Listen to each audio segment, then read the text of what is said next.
And I've always been of the opinion that effective communication is important. Yes, you need the nuts and bolts, you need the basics of grammar, but I often stress, and in my courses, I don't teach hardly any grammar.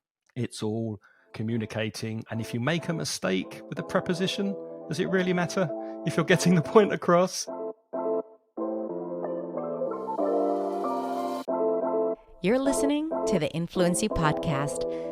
I'm Hadar, your host, a pronunciation expert, fluency coach, and a proud non-native speaker. With over 16 years of experience teaching, I am here to share with you all my secrets on how to show up in English clearly, with confidence and freedom. On this podcast, I'll provide step-by-step strategies, lessons, stories, and practical tips to keep you inspired and motivated on your English journey. Are you ready? Let's do it.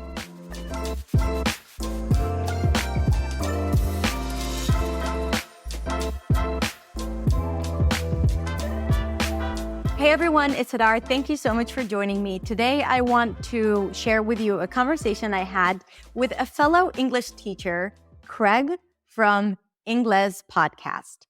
Craig has been a teacher since 1997, and he has a lot to share about teaching English and helping his students reach confidence and clarity and enjoy the process of learning. We talked about learning Spanish. We talked about challenges that Spanish students and other speakers have. And we talked about creating content in English, different personalities in different languages, and so much more. I really enjoyed this conversation, and I hope you will too. So let's go ahead and listen to this interview. Hello, Craig. How are you doing? I'm doing very well, thank you. How are you? I'm doing really, really well. Super excited to talk to you and host you on my channel and podcast, finally. Last time we talked, it was, I think, 9 months ago when I interviewed for your podcast, right? That's right, yeah. Yeah. And I remember having a great conversation, first of all, because it was right after I moved to Spain, and we talked about living in Spain, because you also live in Spain, right? Yes, I live in Valencia, down the coast from you. Yes. So it's so nice to kind of like talk all these months later, and for me to be at a totally different place than where I was when we first talked. So I'm going to link to our interview on your podcast in the description for those of you who want to go back and listen to it. But before we start with our conversation, Craig, why don't you introduce yourself to the audience? Yeah, sure. So I'm Craig, originally from the UK, from London. That's where I grew up. I did some traveling, quite a bit of traveling for a few years, and that's where I started teaching English. And that eventually took me to Spain because my family moved here. So I've been living and teaching English in Valencia since 1997. Wow, that's nearly half my life. And I worked for the British Council for many years, teaching English there, as a Cambridge examiner as well for speaking tests for Cambridge. And at the moment, what I'm focusing on is I work full-time, 100% online, mainly teaching conversation courses in small groups, and also helping students to prepare for Cambridge exams, for job interviews, that kind of thing. All that experience, I have, like, the first thing that came to mind is like, I'm really curious to hear how you have changed as a teacher throughout all these years, because it's been, I have been teaching for 16, 17 years, but that was since 2008, so you have like 10 years extra on top of my experience. And I know all the changes that I've gone through. So do you feel like you've went through a lot of changes as a teacher?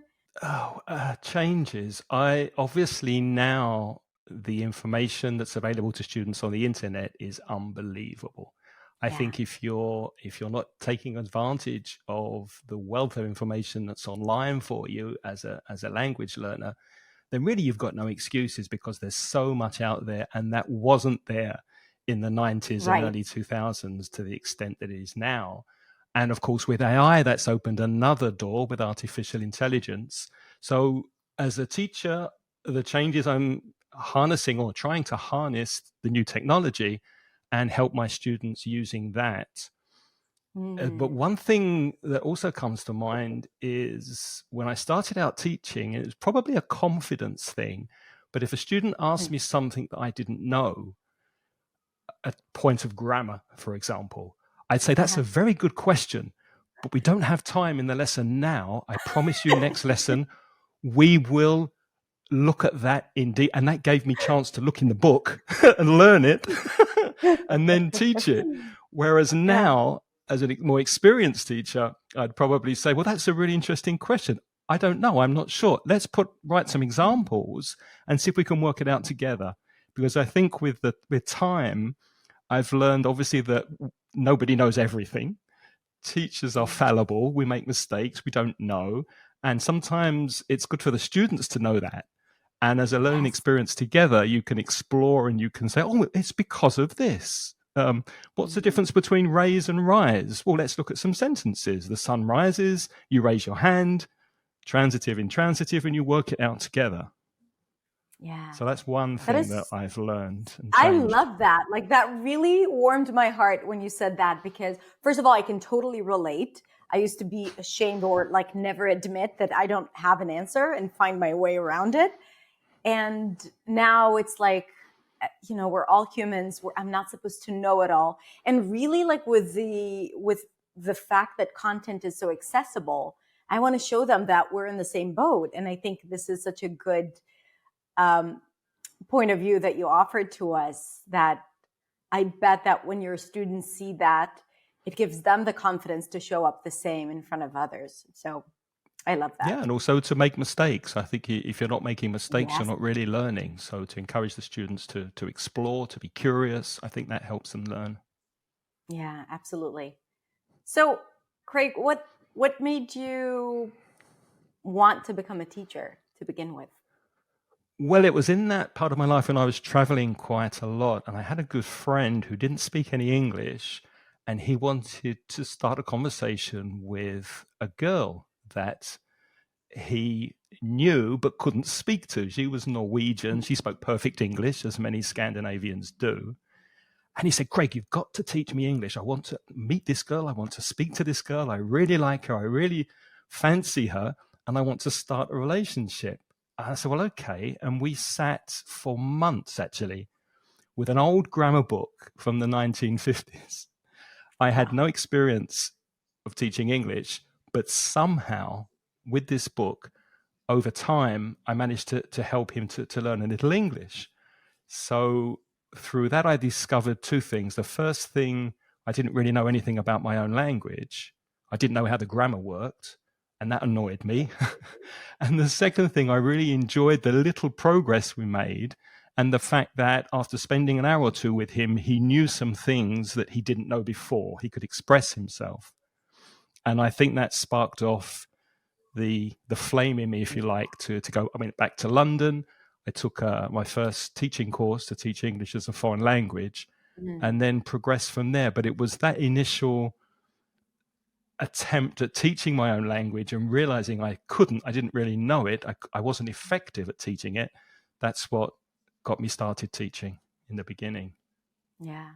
So I have two questions on that, or two remarks. One, that knowing a language doesn't necessarily make you a good teacher. A good teacher is someone who knows how to facilitate the language and encourage someone to learn it and understand it. So it's a reminder for everyone. And the second comment is, whatever happened to your friend? Did he end up... Well, he did end up communicating. Okay. I think it might have been more physical attraction than intellectual in the beginning.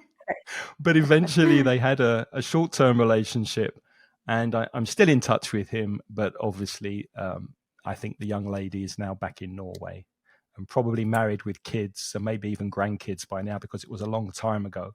Yeah. But did you start in a similar way? I started as an actress, really. I studied in New York, and when I moved back home, I just wanted to find something to do that had an impact. And I also needed the money. And I was like, what am I going to do? Because I kind of like quit acting.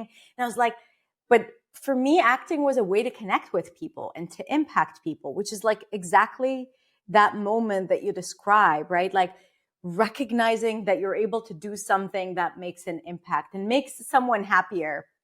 And also like the teaching experience is really unique. There's something very intimate, especially when it's one-on-one and special.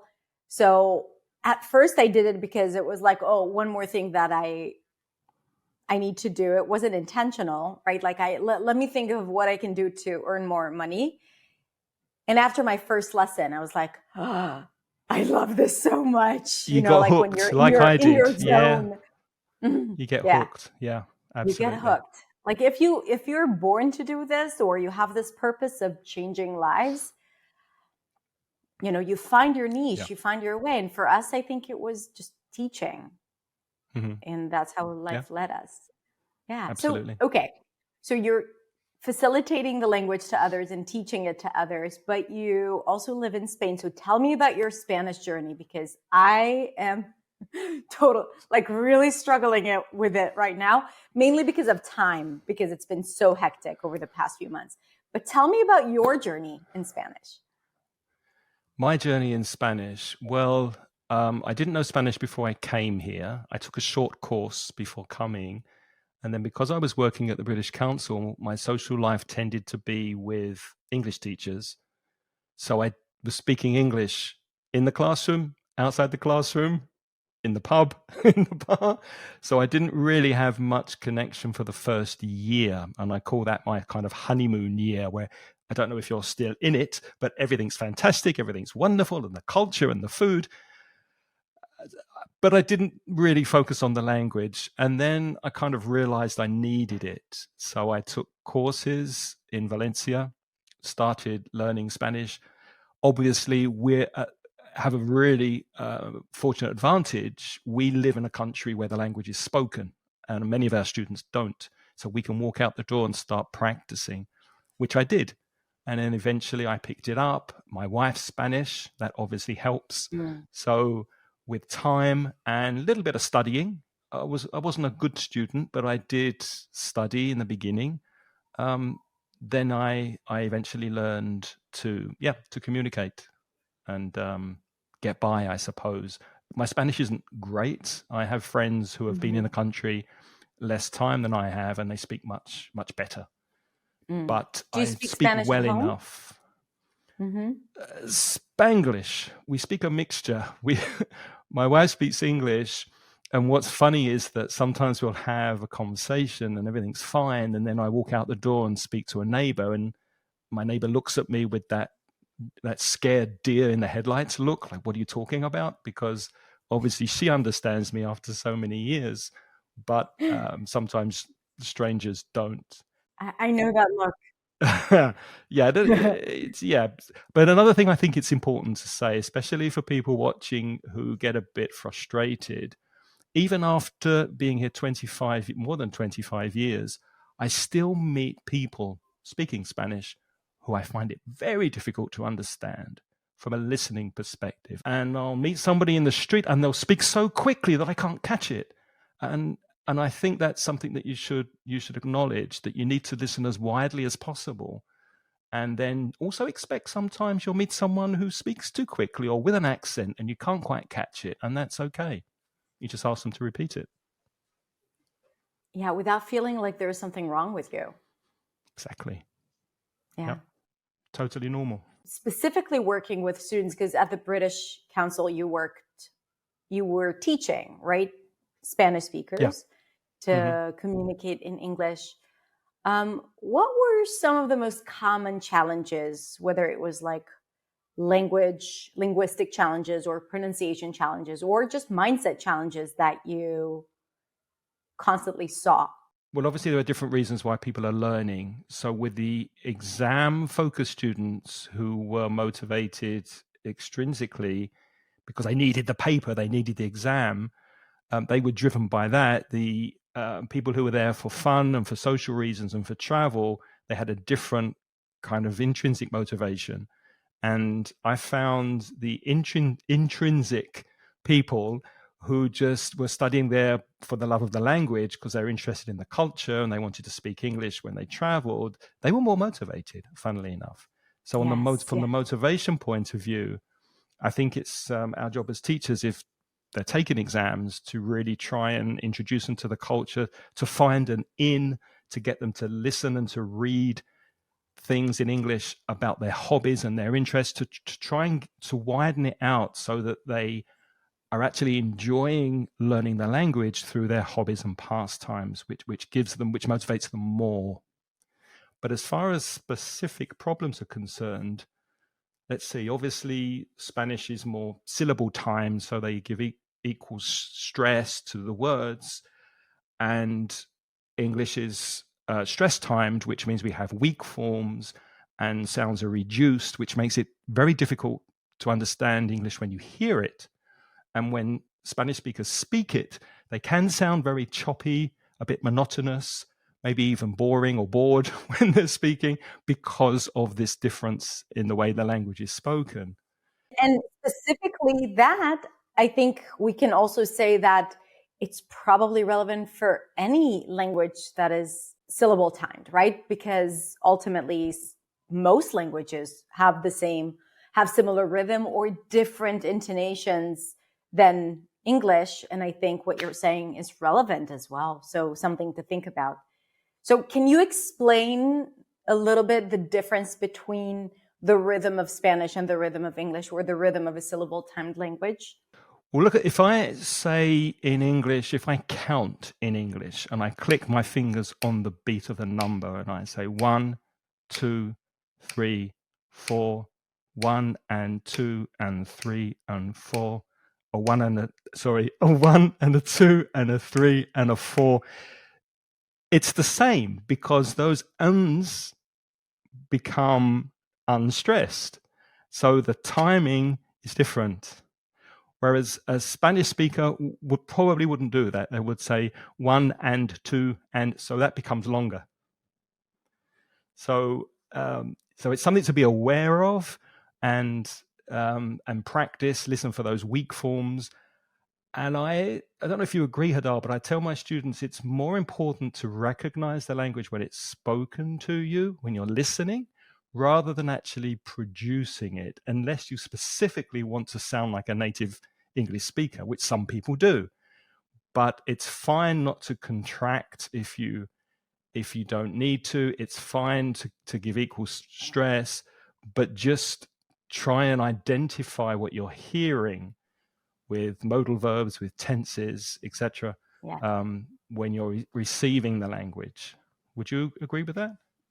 I agree 100%. And I'm going to add that you don't have to use reductions, but I do think it's important to understand the distinction between function and content, not for the sake of rhythm, but for the sake of delivering a clear message. Because if you end up emphasizing every single word the same, your listener is going to have to work more to understand you. And then ultimately that just affects what you want to get from the conversation. Because if people need to work harder to understand you, then your communication is not as direct as it could be. And then you are, as a speaker, is affected. So I think recognizing the difference and then maybe not changing necessarily the rhythm, because reductions are challenging, especially for beginners. But knowing that you need to take your time a little bit more with the stressed words and the difference, the lexical difference between the words is important. But for listening, It is critical. And I do think that to improve listening, you have to practice reductions, because then you train the brain. But it doesn't mean that you need to consistently use it when you speak. It doesn't matter as much. Exactly. And I like the way you said twice now, stressing that I do think that, because that's another aspect that Spanish speakers don't necessarily do, that emphasis. And you said knowing, yes. I do think, putting the point across, being a more effective speaker, is knowing where to put that stress. Yes. And a lot of that is noticing. A lot of that is listening critically. asking yourself, why was that word stress? What does the speaker want to convey with stressing that do or that knowing? Oh, it's important in the sentence. Okay, they want me to understand that more than the other words. Right. So listening critically and asking Yeah. questions of why did my voice go up? And that's Right. really useful. Yeah, and recognizing your own patterns that you bring from your first language, which is ultimately just habits. For example, if we're speaking about Spanish speakers, then and other speakers as well, sometimes there is a tendency of stressing the last word in the sentence, especially if it's a pronoun. What are you going to tell them, right? And in English, it's usually the last content word. What are you going to tell them? But the tendency in Spanish is to emphasize that last pronoun, which is not something that you do in English. And again, it's not that it's not clear. It's just like it takes a minute to understand what's important, because English kind of like it's spoon feeding you with the intonation, like it's spoon feeding the content with the right intonation. Would you agree with that? Like in that sense? Absolutely. But again, there's so much to it. It is quite complicated, but yeah, but it could be. What was the sentence? I don't about them. It could be you're stressing the them, depending on the context. Again, so Depending on the context, exactly. yeah, That's also a thing, right? How do you change the focus from? How do you listen to the difference? A friend of mine sent me a sentence that said, if you stress a different word in this sentence, it would mean something else each time. I didn't say you stole her money. I didn't say you stole her money. I didn't say you stole her money. I didn't say you stole her. money. I didn't say you stole her money. Money. Exactly. I didn't say you stole her money. So, and it can be on compound nouns as well. Are you an English teacher or are you an English teacher? Are you a teacher that is English, or is the subject that you teach English? It depends where you put the stress. Yeah. It completely changes the meaning. Right. Yeah. So interesting, but so important. interesting. Yeah. Very interesting. I want to go back to a question that came up when you spoke about your Spanish and your English, and I think that relates to this. Do you find that you have a slightly different personality or behavior or even voice when you speak in Spanish versus in English? Oh, I love that question. I was speaking about that question on my last course. Yes, because for me, speaking Spanish brings me down a tone. I tend to speak at a slightly lower level. I don't know if it's more macho, more assertive. I don't speak as high when I'm speaking Spanish. I don't know why. And another thing, when I'm speaking Spanish, I tend to be more open and less English. I remember when I was trying to get served in a bar my first month in Spain, and it was very busy, it was very crowded. And in England, you kind of hold the money and you're very hesitant and you wait to be asked what you want. Whereas in Spain, you shout, "Oye, cerveza," from the other side of the bar. And that's perfectly polite. That's perfectly normal. And I could not do it. So I just could not. It took me ages, Hadar, to be able to frees shout. You up culturally, right? Like exactly. Yeah. Now I do it without any problems. If the bus driver doesn't open the door, I say, "Oye, jefe," hey boss, open the door. Well, I would never do as a polite Englishman. Never do that. So I am. My personality does change when I speak Spanish, for sure. And I'm sure there are other ways that don't come to mind. But yeah, definitely. Love it. Yeah, I feel the same. The other day I was with my family at a restaurant and I asked something from the server and my voice kind of like went up. I was like, la cuenta por favor, and kind of like I tensed it up, and then my daughter and I were like laughing at what happens to my voice when I speak in Spanish. But it's kind of like I adapt because I hear people speak and I hear that vocal quality, especially where I live in Barcelona, and I adapt it because I'm exposed to it all the time, and I have that tendency of kind of like, imitating. So that's what I hear. That's what I imitate. But then it's like, wait, it's not me, but I also feel comfortable in it. It doesn't feel like not me. So interesting. Speaking of using your voice, at some point in your life and journey and time in Spain, you decided to not only teach, but also become a content creator and use a podcast to share your vision of teaching in the world and just like an opportunity to express yourself. So tell me about that. Tell me about your podcast and tell me about why you decided to start it. The podcast is called InglesPodcast, and it started because back in 2001, fairly early days of the internet, I started with a friend. Actually, my friend Luis started a website called mentioningles.com, specifically aimed at Spanish learners of English. And we had a newsletter that we sent out every month, a series of exercises, reading, vocabulary, grammar at different levels. And that was fine. But of course, I thought, well, they need to hear it. They need to, as one thing we didn't mention before, you don't pronounce English words the way that you spell them very often as you do in Spanish. So it's difficult for learners to know how to say words. I thought, wouldn't it be nice to create an audio version of this? And that developed into a podcast. So we'd send this podcast just to our subscriber list, and that helped them. It was an audio accompaniment to the newsletter. And then I got really interested in podcasting. So then the podcast kind of branched off and got a life of its own. And I started doing it with a friend and colleague at the time at the British Council, my friend Reza, who is still doing it with me today, 10 years later. And it became a passion and a labor of love to do this podcast. And we built up a fairly sizable audience.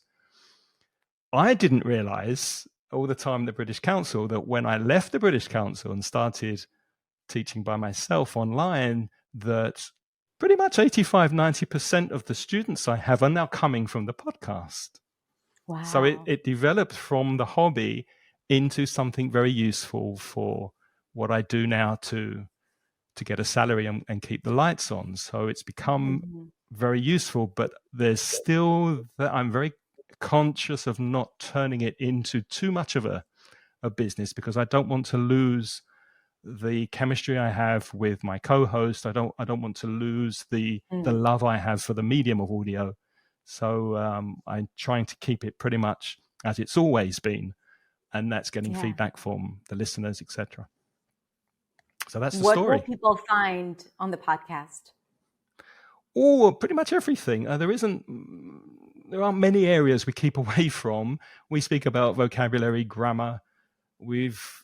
It's a weekly podcast, so we've covered pretty much all the grammar I think there is to cover. I'll be very surprised. I know, because how long have you been doing this? 10 years? 10 years, 10 years. 550 episodes. But at some point you run out of words to talk about. Well, most of the topics come from the listeners. They let us know. They send voice messages and emails and let us know what they'd like us to talk about. There's only one thing I can remember that we really didn't want to talk about, and in the end we did, and that was Brexit. Oh. So we kept away Painful for a long time. Too many. And then the weight of public opinion. Talk about Brexit. Tell us what's happening. How do you feel? So eventually we said, okay, we'll speak about Brexit. Yeah. But pretty much anything, nothing. Like we always say, not knowing about a subject has never stopped us talking about it before. Nice. Yeah. So you recorded over 550 episodes, right? Yeah. What is the most memorable episode or your favorite episode that you've recorded?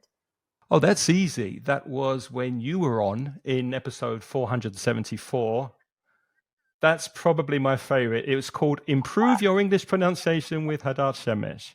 So that's my favorite. So after that episode, besides... So after that, but in second place, I think basically any episode that kind of gets a lot of feedback that we know has been popular with the listeners, that we get comments on, because at the end of the episode, we always give a call to action. We say, what did you think? Have you got an opinion? Send us a voice message, practice a vocabulary, let us know.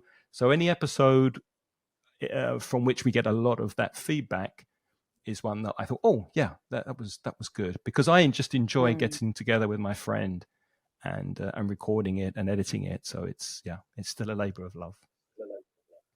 Yeah. Do you listen to a lot of podcasts as well? I do, yeah, and it changes over time. If I'm interested in learning something or studying something to do with productivity or marketing, then I'll focus on more information style podcasts. And then there are some podcasts I listen to for entertainment, comedy podcasts, and then Mm-hmm. what they call in Spain meta podcasts, which are podcasts about podcasting. So how to be a better podcaster. I listen to some of those as well.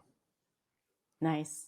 Yeah. I noticed that because I am a YouTube content creator first, right? Like I started my channel back in 2016, but I wasn't a consumer of YouTube videos. Like I wasn't an active YouTube subscribers or viewer, which was funny to me because I was like, I'm a content creator, but I don't like watching videos. And then I fell in love with podcasts. That was before I started my own podcast because I never thought about it. And then I was like, I love this format. There's something so intimate about the Yes. connection between, like when you have someone's voice in your In your earbud ear for half an hour for for half 40 an minutes. hour. It's such an intimate Yeah. And you thing. do I other agree. things like a part of your day. And I felt so connected to the people I was listening to. And I was like, I Yeah. should maybe And start when my you meet podcast. them, when you meet people, and I've been to conferences, I've met other, you feel like you know them. You've known them for years. Yeah. And they obviously don't know you if they're famous podcasters. And I've met a couple who at conferences who are pretty big podcasters. And I just feel like I know them. And of course, they're looking at me, and I'm telling them things about their life, and yeah, it's very intimate. It's a very unique um, format, podcasting, and of course, easier to edit than video. Yes.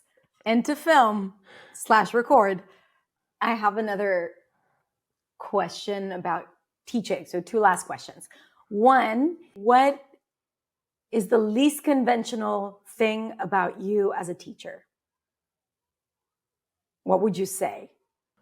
Oh, I love that question. I would say off the top of my head that I don't put a lot of emphasis on grammar and accuracy. And it was always a bone of contention, a controversial topic in the teachers' room at the British Council. Are you more fluency based? Are you more vocabulary and fluency based? Are you more accuracy and grammar based? And I've always been of the opinion that effective communication is important. Yes, you need the nuts and bolts, you need the basics of grammar, but I often stress, and in my courses, I don't teach hardly any grammar.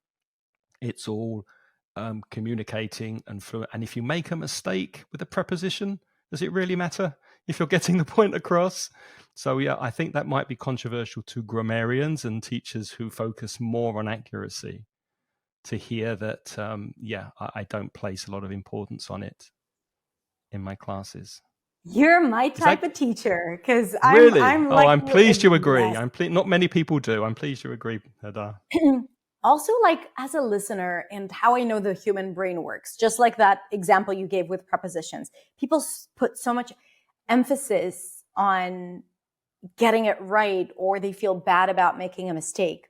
But with all honesty, the listener would probably not notice because people are not even focused 100% on what you're saying. They skim through whatever it is that you're saying with their, like they kind of like listen to bits and pieces. Their brain anyway fills in a lot of the gaps and they may not even notice. And this is why also these words are reduced because they're not as important for the message. So people also know how to skip them so they don't notice. It's not like, oh, they've made a mistake. This is so terrible. Now, Yeah, I understand that people want to know this because it holds them back sometimes. And if that's the case, yes, you should learn the structure so that you are not holding yourself back as you're planning your sentence. But I agree that this shouldn't be emphasized. And more importantly, making a big deal out of mistakes yeah, is exactly. detrimental. Exactly. It's so critical for confidence, for fluency, for freedom, and for grammar, for learning grammar, because you're like obsessing over getting it right and not understanding the context or, Exactly. yeah. Yeah, and obviously, if you're studying for an exam and you're going to be tested on Of grammar, that's a different course. story. But even Right. in business, if you're trying to be an effective business communicator, if you're giving presentations in English, look, native speakers make mistakes as well. I hear them every day on the TV, for example. They might say less people rather than fewer people. It happens Yeah, all the time. So if you slip and you make a mistake, it's not the end of the world as long as you're being effective and getting the message across. exactly. Okay, so my last question, what would be one piece of advice that you'd like our students to leave with today? And you can't Can I have choose two? not learn grammar because you already Don't gave learn it any as grammar. a Forget grammar. No grammar. Don't learn any grammar. don't learn any grammar. Yeah. Okay, two. You have two. Let's Yeah, listen. well, I can have two. So the first one I think we've already mentioned. Don't be afraid of mistakes. Go outside your comfort zone. Get out there and speak. Even if your level is not very high, you can't pick up a guitar and play like Eric Clapton. You need to put in the practice. You need to make mistakes. And also have fun. That's my second one. Be curious, as we said before. Be curious about the language. Ask yourself questions. Notice things like intonation, stress, vocabulary, collocations.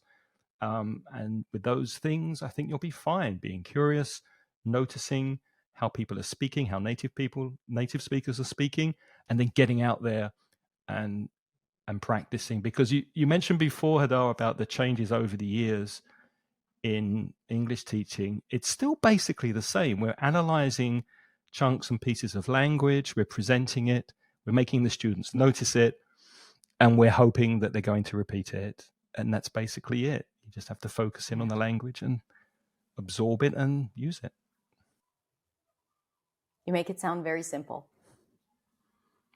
It's not rocket science, but it's just practice and Practice. motivation. Time, consistency, and everything else that you said, like being open and remembering that it's not about just like getting to like a final destination, because it's an ongoing journey. I think it's like really enjoying the moment and finding joy in speaking. Like, why make yourself miserable by having negative thoughts or avoiding or overthinking or second guessing?